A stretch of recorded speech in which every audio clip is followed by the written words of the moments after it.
The UFC is back. Anthony Hernandez squares off against Michel Pereira. We are back at the Apex. That's 2 weeks in a row, Dana.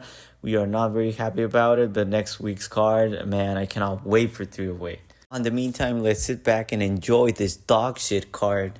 If you're watching this video for a specific breakdown on a specific fight, I will have timestamps on the description. I will start off the card as always from bottom to top, make my way to the main event. Without any further ado, enjoy the intro.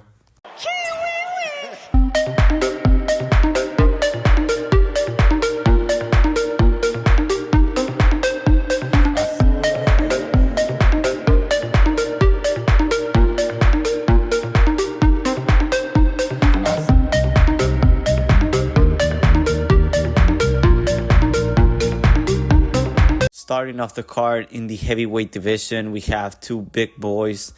Despaigne, 6'7", 84-inch reach, versus former London Jaguar Austin Lane, 6'6", 80 inches of reach. I think this fight is very binary. Somebody is getting KO'd. I know Despaigne looked horrible versus Waldo Cortez Acosta, but Austin Lane is not capable of doing what Waldo did to Despaigne back in May, I believe. Because Austin Lane only has, he has 5-minute cardio. He has good ground and pound, so maybe if you're betting this, you can do Austin Lane first round knockout and put, the house on Rubeles by KO, but I don't think you're getting a very good line. Rubeles here, he is a minus 450 favorite. And Austin Lane plus 250. I think you can get a great number on Austin Lane first round knockout. Because even if he manages to take him down in the first round and beat his ass like he did Jonathan Denise. And I think Jonathan Denise is much more technically sound, with his defensive takedowns than Despaigne is. I mean, Despaigne, he's 36 years old. I don't think he's working on nothing. Like, his last fight was 6 months ago. The UFC like him. This is the UFC, giving him an opportunity to get another highlight knockout KO, like he did Parisian, like he did that guy on the fight where he got signed to the UFC because he didn't went through the Contender Series like Austin Lane did. So, I mean, Lane with cardio issues, his chinny, this is the perfect, matchup for a Rubeles Despaigne knockout. That's what the UFC wants.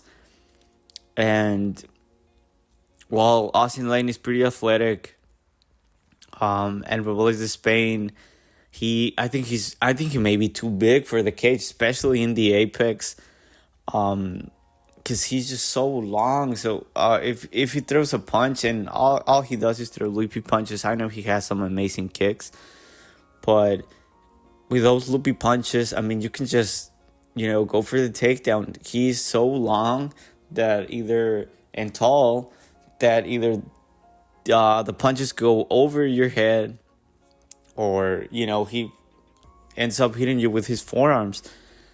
So I have to go with Rubeles Despaigne here. I think he does it in the second round. I think this fight will probably look a lot like the Jonathan Denise fight where Austin Lane shoots for the takedown, but, cannot find the finish in the first round. He's going to gas himself out. Neither of these guys is working on anything. Like, Austin Lane is going to be 37 years old next month. I'm going with Rubeles Despaigne by second round knockout here. Next up, we have Alice Ardeline, OnlyFans girl versus Super Melly, Melissa Martinez. God, this level of fight belongs in the prelims of a Bellator card. It's fucking low level as it can get for the UFC. But I mean, is anybody surprised at this point? Like, the UFC Apex fight nights are, they're what they are now. Anyways, I think this line is crazy. Melissa Martinez minus 130, Alice Ardelene plus 110. I know money has been pouring in on OnlyFans girl. I don't know, it's because people think people just like her ass or something. But I mean, on paper, shout out Anthony Smith, it kind of makes sense. Because she's mean, she's big and thick, strong, she's huge for the weight class. I mean, this is 115 pounds. But she's aggro, she's going to be in your face, she's good on the ground if she's in top position. And honestly, her physicality is just, that's her best asset. I mean, obviously, right? And I don't think she's completely lost out there. I mean, she knows what she wants to do when she does it. She's a lot better than I originally thought. Like, I mean, when I was on ban in that fight. When she debuted on 304, I was like, okay, this girl is from, kind of from the area. She just wants to get her name in the card. This is a UFC numbered event. She has her OnlyFans thing. But, I mean, I was surprised.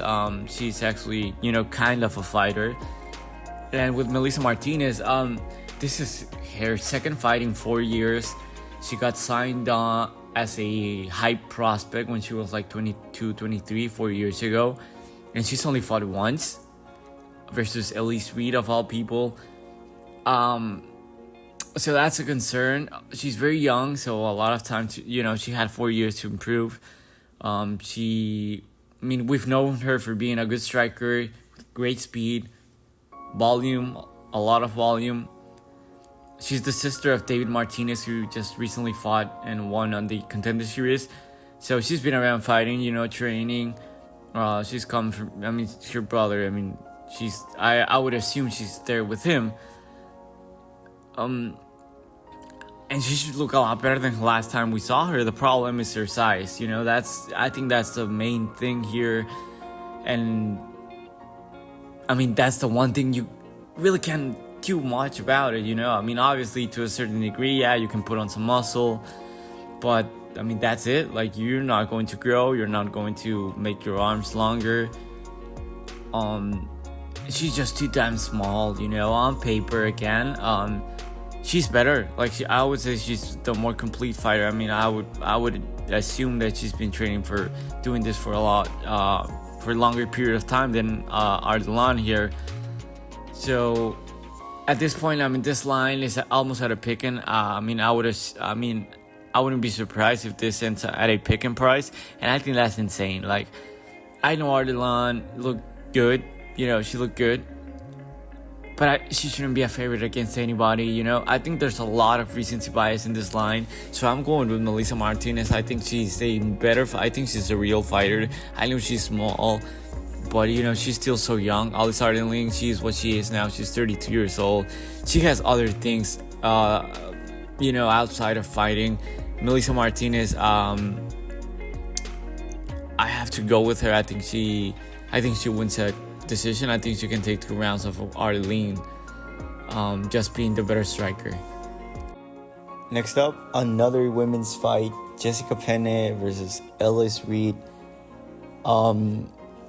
I will be quick with this one. I don't think anybody's interested in this. I just think that Elise Reed being a minus 180 favorite, it's insane.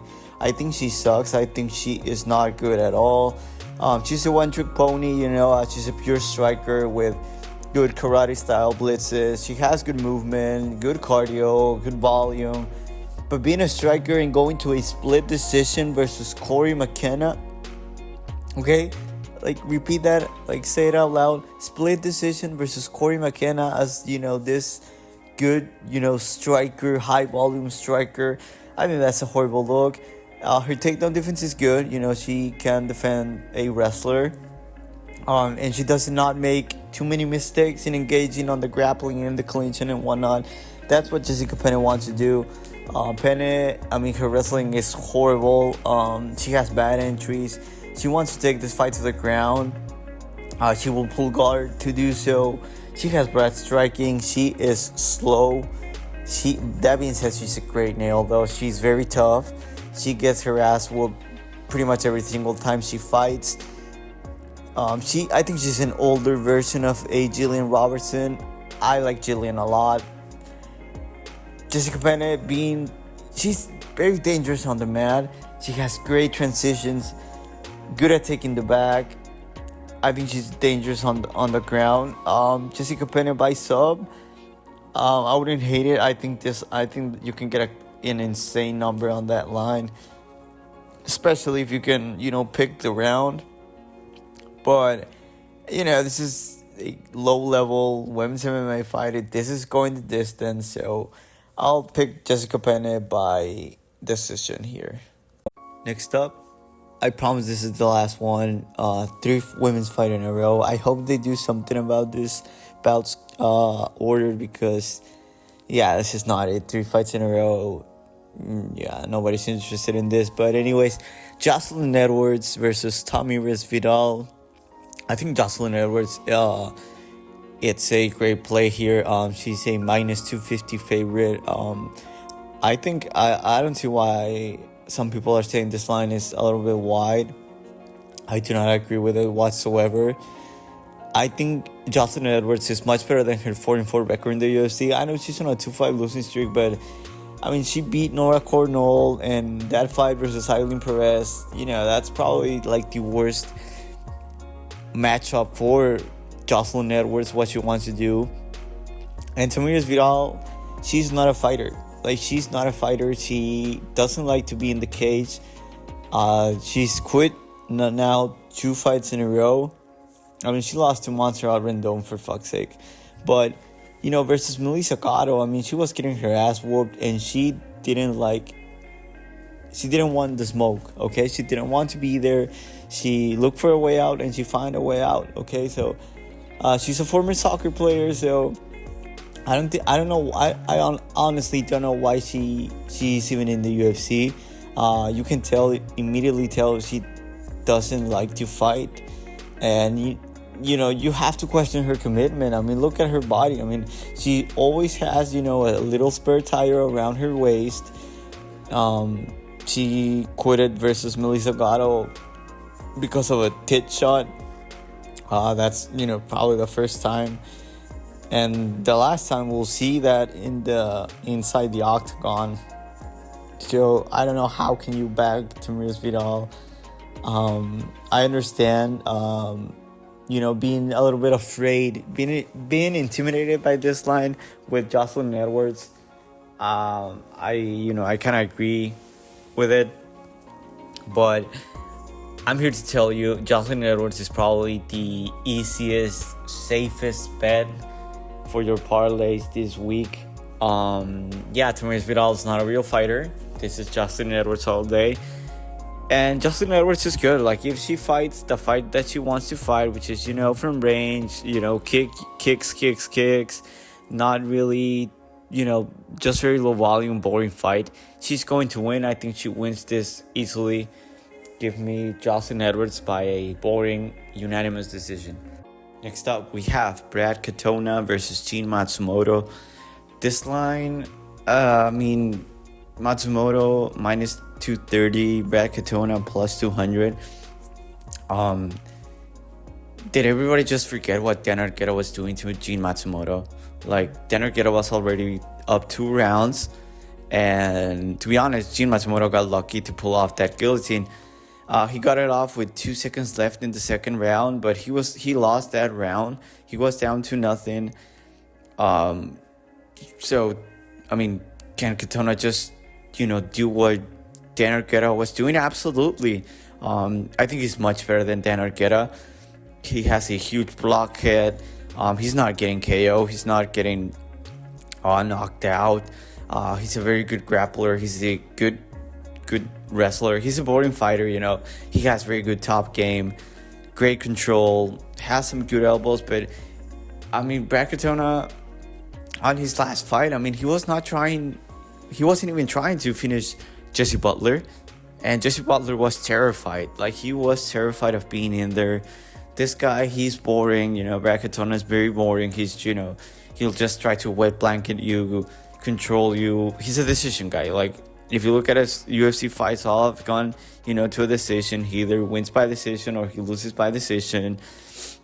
So, I mean, would anybody be surprised if Brad Katona just lays on him for 3 rounds? I don't think that's crazy. And I mean, plus 200, how could you not like that? And if you're betting on Brad Katona, you're doing it by decision, so you probably could get a very decent number here. On the feet, yeah, he's outmatched, but he's an okay striker. I mean, I know that he doesn't really move his head too much, but like I said, this guy has a huge blockhead, so whatever. For Jin Matsumoto, he just wants to kick you, wants to fight from range. He has good kickboxing. What I like about him is that he does go for the finish.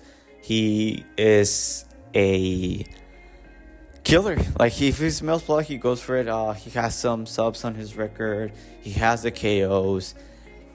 But I just cannot get over how bad he looked versus Dan Argueta. I mean, he was down 2 rounds versus Dan Argueta. We just saw Dan Argueta last week get pieced up by Cody Haddon. Yeah, Cody Haddon was much better than I thought. And I actually said on that preview that, I mean, do we really think this guy is better than Jin Matsumoto? And I think the answer is yes.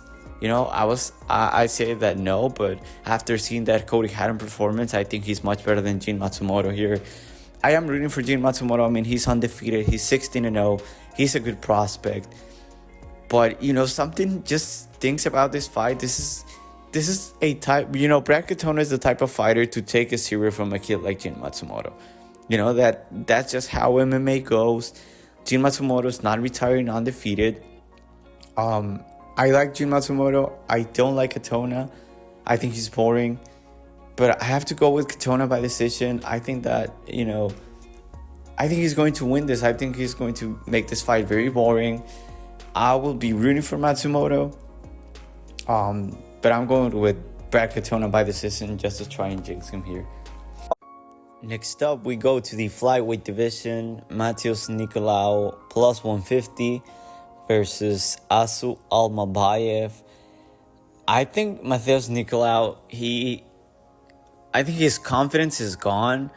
It's crazy to think that this guy, if he beats Royval, 3 fights ago, I think he's in line for the title shot. And now, that knockout knee, I mean, it's knocking out 99% of the fighters in this division, if not everybody. So, I mean, yeah, but I think he came back too soon, maybe, because that was a huge shot. I mean, this guy was out cold, and I think he's mentally weak. Okay, when he was getting tagged by Alex Perez, on the main event in April, he looks scared, and you have to worry about that. Because you never want to back a fighter that's, that has no confidence going into a fight. I know he doesn't have to worry about the power because Asu, I mean, he's just a pure wrestler. And Nicolau, he's just so good. Like, he's a great kickboxer, point fighter. He wants to fight from range. He wants to be on the outside, circle around you. He never stops moving. He's always on his bike. He has great kicks. He's amazing from distance. He's a great counter puncher, and I think that's the main problem with him. He does it beautifully though. Like, he's one of the best counter strikers. Probably the best counter striker in the division, but I think he's done. Like, I think his confidence is gone. This will be his 3rd fight that he loses in a row. Because I don't see how he wins this. For Asu, this guy's wrestling is amazing. Like, this little dude can fucking wrestle. Okay? Cage wrestling, amazing. Chain wrestling, amazing. And he's very active. Once he takes this fight to the ground, which we know he will, he's looking for subs, great transitionings, good ground and pound. Has a great gas tank. This guy never stops. He's always doing something. And for And for as small as he is, 5'4", he manages distance very well, very, very well. He's super fast. He has great entries. And on his previous fight, the last time we saw him versus Jose Johnson, he was fighting a freaking giant, and he closed distance very well. I don't think it wasn't that hard of a fight. I'm not saying Jose Johnson is on the same level as Nicolau, but we saw Almabayev work. Obviously, the size is a concern, but Nicolau, no homo, but I think he looks bigger than he actually is. He's only 5'6", so 2 inches of height difference. I don't think that's a lot. It's crazy because if you think of Nicolau, you think of somebody that's like tall and big for the division. Also, he's pretty small, so I think that benefits him with the judges, because when he's out there, he looks like he's working so freaking hard, man. Versus Jose Johnson, it looks like he was putting fucking everything into every single second in the fight. I think that's a good look for the judges. So I'm going with Asu Almabayev here. I was tempted to go by sub because I think he can take down Nicolau and submit him. I might want to still do that, but I'll ride with Asu. I think he's a great play here. I think he is a legit contender. So I'm going with Asu Almabayev by a unanimous decision. I think he dominates here. Next up, we have the fight of the night. Darren Elkins versus Daniel Pineda. Two 40-year-old men's veterans have been through a lot, and I mean a lot, not only inside of the cage but outside of the cage. This is fight of the night. This is unlike everybody else. I think this is going the distance. I think this is going to be a 3-round war. I know that Elkins is 40, Pineda is like a month away from being 40, and Darren Elkins, whenever he gets punched, he just starts bleeding too much because all of the scar tissue he has on his face. So a stoppage is always a concern with him. But, it's Darren Elkins at the end of the day. They're not going to stop at Darren Elkins' fight just because he's bleeding. He's been in a ton of wars. This is probably the best, most exciting fight in this card. So you just cannot stop that for a cut or because Darren Elkins is bleeding. Elkins, he's a very, very good wrestler, versus Jonathan Pierce. He was having some success. Yeah, he lost. So I really don't know how to feel about that anymore because, JSP has looked horrible lately. But, Elkins was having success. Then he would get reversed and get pounded. So he's super tough. We know he's, super tough guy. He won't fuck off. He just wants to grapple and wrestle. That's his game plan. My problem here is he's just too damn slow now. That's kind of a theme in this card, just old guys, old girls being too slow on the feet. I mean, you can see Elkins' punches from a mile away. And Pineda's dangerous. Pineda, he is dangerous. 100% finishing rate is absurd. But then you look at it and he has 28 wins. Like, that's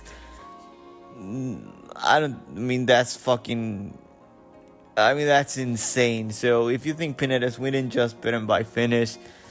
I know I have the odds wrong here on the screen, but I think this fight is pretty much a pick 'em at this point. And with Pineda, he's too old now. He's been coaching now. He doesn't have the best gas tank. He typically gasses in, round and a half, 2 rounds. But this guy really digs deep. He's not going to stop. He's a great grappler, very good jiu-jitsu. His wrestling is, he has some pop for 1 round. He looked very good versus Nathaniel Wood. A lot better than I thought. And yeah, because he went the distance, so I thought he looked a lot better than I would have thought if that fight, went the distance, which it did. But problem with Pineda. When it starts blowing a little hard, he falls down. Horrible takedown defense. He's very active on the ground. No, he's always trying to do something, looking for sweeps, creating scrambles. If he's not able to find those, he'll just start throwing elbows, punching you from his back. But I think the cardio is going to play a huge role here. Elkins won't fuck off. He'll be all over you for 15 minutes. So I'm going with Darren Elkins here by decision. I think this probably goes to a split decision because it's going to be an amazing fight. I cannot wait for this. Whenever the fight you're most looking forward to is, just two 40-year-old veteran guys, it's not a very good card. Give me Darren Elkins by decision here. Next up, we have Brady Hiestand versus Jake Hadley. Brady Hiestand, he is super tough. He won't fuck off. He won't die. He has some great cardio, although he slows down, but he will push the pace. He's a very good wrestler. He won't fuck off. He looked great versus Garrett Armfield, but although his striking has gotten amazing lately, I think this guy is the real deal. I think he's going to beat Jake Hadley here in a decision. But Brady Hiestand always gets hurt, and I know he got to the UFC. He lost to Ricky Tercius on the tough finale, which is, it's not, I don't think that aged really well. And with Jake Hadley, he's undefeated. I'm sorry, he's not undefeated. He is not undefeated. He just recently moved to, he's undefeated on this weight class, right? He moved up recently. He beat Kalen Lovren. I think Kalen Lovren is not UFC level, and he's probably the worst fighter in the division. So that was an easy win. I wasn't Jake Hadley on that fight. He was a big underdog. But anyways, he's very talented. He's good everywhere. But he doesn't have aura. I think Brady Hiestand has aura. Jake Hadley, he's not a guy that's going to wow you. He's just good. Like he's decent. He has good striking. He throws straight shots. He's a good grappler. He's a good wrestler. He has good takedown defense. But he's like good, decent everywhere. He doesn't have holes, but he's not very athletic. He was a big flyweight. He's not a big bantamweight though. So I'm going with Brady Hiestand here. I think he's going to dominate and win a comfortable unanimous decision. Next up, we made it to the featured fight of the night. Sumandarji versus the Energy, Charles Johnson. Man, fuck Charles Johnson. I hate this dude for what he did to Josh Van. That being said, he's the favorite here. Minus 210. Sumandarji plus 180. This will be a close fight, because that's just how Charles Johnson fights are. He always loses round one. He's a downloader. He downloads information. He gets better as the fight goes on. He always loses round one. So if you're betting on Charles Johnson on the money line, just wait and live bet him, because he will be down. He's going to lose that first round. That's guaranteed, okay? With the Energy, he has good cardio. He waits for you to get tired. He always does this, He has more paths to victory here. He has all the momentum. He's won 3 in a row after, some, mid-fights, but that's just Charles Johnson. I don't know how can you trust him in this spot versus Josh Van. Yeah, the odds were reversed. He was the plus 180, plus 170, plus 150 underdog. Depends on what line you got.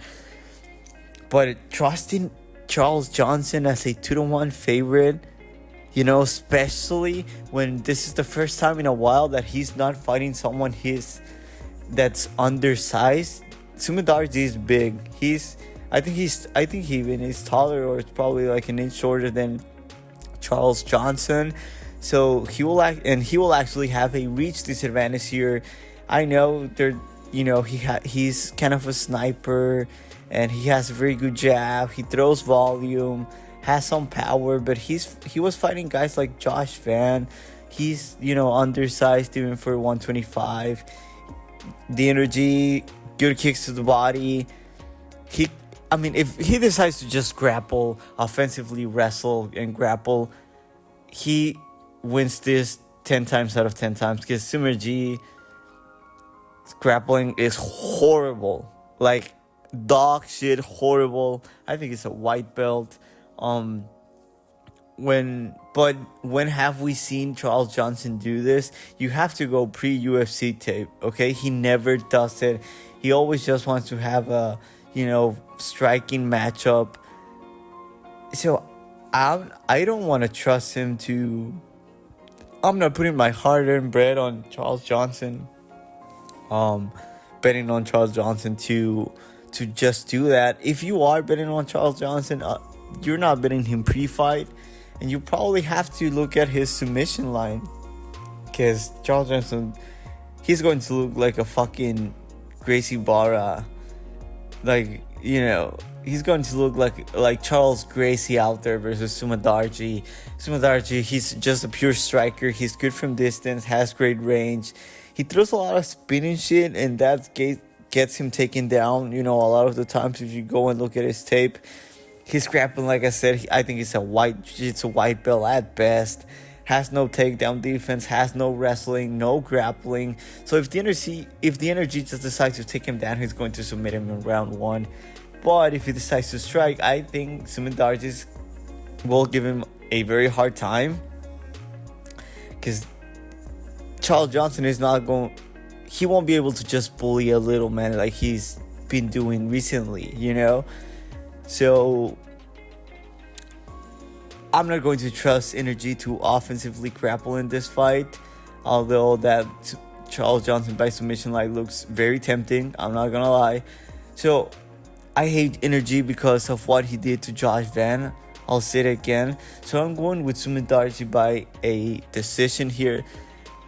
At the end of the day, it's a Charles Johnson fight. He wins the fights he shouldn't win, and he loses the fights he should win. So I'm going with Sumadarji by decision here.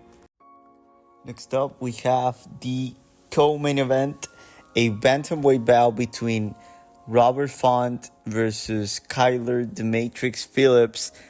I'm going to be very quick with this one. I think this is Kyler Phillips all day.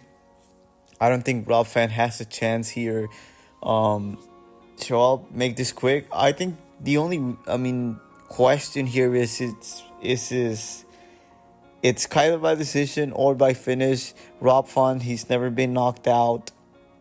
But I think this is a horrible stylistic matchup for Font. With Kyler Phillips, he just wants to stick and move. He never stops moving. Has great lateral movement. Uses his feints very well. He's a great striker, from the outside. Although he hates being in the pocket, he can get a little bit wild sometimes. He creates a lot of chaos with those head kicks. He's super athletic. He's a legit complete fighter. He has great weapons all around. He's a great wrestler. Great takedowns. Has amazing jiu-jitsu. I think he's so good. He's the real deal. But so is every fighter in the top 10 of this division. Only concern and problem, his biggest issue is he slows down. He doesn't have the best gas tank. But I wouldn't say he death gasses completely. He for sure has, if this was a 5-rounder, then Font has a chance. But 3 rounds, I don't think Kyler death gasses. And honestly, he's a great wrestler and a great grappler. I think this is an easy matchup, a layup for him. And even if this fight doesn't hit the mat, just his style, his striking style, I don't think it favors Rob Font, by... He just has to jab. Like, Rob Font is going to jab you to death. He's a good boxer. We know that. He's big and long. But, he's open for those body kicks with his guard. And yeah, I think this is Kyler all day. He could submit Rob Font. I don't see him KOing him, but I'll just play safe. I don't think Kyler Phillips is going to be with urgency to finish Rob Font. Although I think he needs a finish, to really propel his name into the top 5. Or I'm not saying he's going to be a ranked top 5 fighter. I'm saying if he wants to get a bigger name for his next fight, he has to finish Rob Font.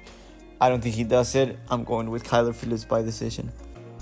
Before we hit the main event, as always, the bets. This is the reason you're here for, so let's just dive right into it. First off, I have $100 on Fluffy by submission. Last week, we were up like $30, then Tatsuro Taira couldn't get these up, so we lost $100 there.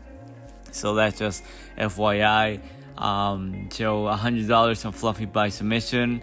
Got this line at plus 185, so it's 100 to win 185. Next, I'm putting $50 on Katona by decision. I think that's a great number to pass up.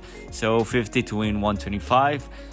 Next, our first parlay. I think this is my biggest parlay. I love this play here. It's just Kyler Phillips on the money line plus Justin Edwards on the money line. To take this down to minus 150. That's a great bettable line. 300 to win 200. Next, a plus 500, almost plus 600 parlay here. You have the Darren Elkins versus Daniel Pineda fight to go over 2.5 rounds. Plus Sumandarji on the money line, plus 182. $20 to win 116. That's not bad for just 2 plays. And lastly, a plus 418 parlay. We have a $100 bet to win $418. Consists of Asuel Mabayev on the money line, Melissa Martinez on the money line, again Kyler Phillips on the money line, and lastly Raul Despaigne by KO. Next up, we have our main event. And if you guys could do me a favor and please leave a like, subscribe if you are not subscribed, it would be much appreciated. So let's just dive right into it. Anthony Hernandez minus 140, minus 135, depends where you're looking at it. Michel Pereira plus 120. This fight is not going the distance. Somebody is getting a finish here. And for me, this is very weird because I don't know who is the UFC trying to promote here. I mean, if you're trying to promote Pereira, I mean, why would you match him up against a guy like Fluffy? And it's the same the other way around. If you're trying to promote Fluffy, why are you doing it at the expense of Pereira? Doesn't make too much sense here. I mean, I guess the UFC is trying to promote Pereira here because they want to see if he can kill a guy like Fluffy Hernandez in the first round, and I think he can. Listen, like, Michel Pereira is super dangerous. I think if you go by percentage of a win probability round by round, I think round 1 Pereira is like I think he has like a 70% chance of winning the fight on round 1. Then if this gets to round 2, that drops to like 40%. If this somehow goes to round 3, it drops to like 22%. So could Pereira just go out and either chin Hernandez or get him with a club and sub because his jiu-jitsu is very good? I think that could happen. Could also, or Fluffy could just break him, because although Pereira has looked insane since he moved to middleweights, he's beating cans, okay? He's beating cans. It's, yes, 8-fight winning streak. It's super impressive, I don't care who you're beating. If you're in the UFC and you put up an 8-fight winning streak, that's you're very good. You cannot just luck your way into 8 fights. 8-fight winning streak. You need some luck, but it's not just pure luck. Like, you can luck your way into 3 fights. There's no way you do it for 8. But his bad cardio, I don't think that's that big of a problem here. And honestly, I don't think it doesn't even matter. I mean, if you're Pereira, you're, if I were Pereira or I were his coach, I would be like, okay, listen, we have 5 minutes to kill this man. Like, you go out there and you take his head off, or we are going to lose this fight. Like, if he comes out and it's all, like all calculated and, he looks like he's trying to pace himself, conserve some energy, put your house on Fluffy Hernandez. Because Pereira's not winning a fight like that. I know he has very good kickboxing. His jiu-jitsu is actually very underrated. But, when you have an ape of a human, be it a Saint Denis, a Michel Pereira, those guys, I mean, they're apes, they go crazy. That's when they're at their best. And if he tries to change, what got him here, I think that's recipe for disaster here, especially versus Hernandez. This guy has unlimited cardio. His chain wrestling is phenomenal. He's a great grappler, great jiu-jitsu. He has a good ground and pound. He's super sneaky. He always does the right thing. He will wear you down. This guy will wear you down. He can take a beating. He's super tough. He can be the nail and wait for you to, death gas, and he'll finish you. He's great at that. His transitions to the back are amazing. I mean, for this weight class, his grappling is like amazing. His jiu-jitsu is elite. I mean, you have a middleweight guy, pulling fucking bomb flu chokes out there. I mean, that's not normal in this weight class. And his losses are, his UFC debut, as we've seen a lot with these fighters. A lot of fighters lose their UFC debut. And a fight versus Kevin Holland back in the COVID era, I believe. So, Fluffy, you have a guy that he never stops. He won't fuck off. He'll be, grinding you against the fence, trying to take the back and choke you out. Has amazing takedowns. His wrestling is amazing. If Michel Pereira tries to strike with him, this guy's striking is not that good. I can piece him up from distance, because Pereira's a very good kickboxer. Like, he's a very good fighter. He's not just, some crazy guy with incredible athleticism and power. He's a good kickboxer. He's good from distance. He has very nice kicks to the body, to the head. He's super athletic. But I mean, if he starts just kicking Fluffy, he's going to catch one of those kicks and take him down and choke him. And with Pereira, I love the guy from feet to shoulders. From shoulders to the head. I'm not really sure what's between the ears. Like, I don't think there's a lot. I'm not saying this guy's a complete moron or an idiot, because I think he's a lot smarter than he's shown us. But if he tries to outsmart himself, he's going to lose this fight. I'm afraid that's what's going to happen here. So I'm going to Fluffy Hernandez. I think he's going to choke him out, take the back, control him, and find the neck once Pereira is, that exhausted out there. So yeah, I'm going with Fluffy Hernandez by sub. You probably already knew this because, the bet segment, I spoiled this. So I'm going with Fluffy Hernandez by a second round submission. I think he weathers the storm in the first round, and he takes advantage of an exhausted Pereira. So I'm going with Fluffy Hernandez by second round sub. That's the end of the video. If you enjoyed it, please leave a like, subscribe if you are not subscribed, and let me know in the comment section down below what's your favorite bet this week.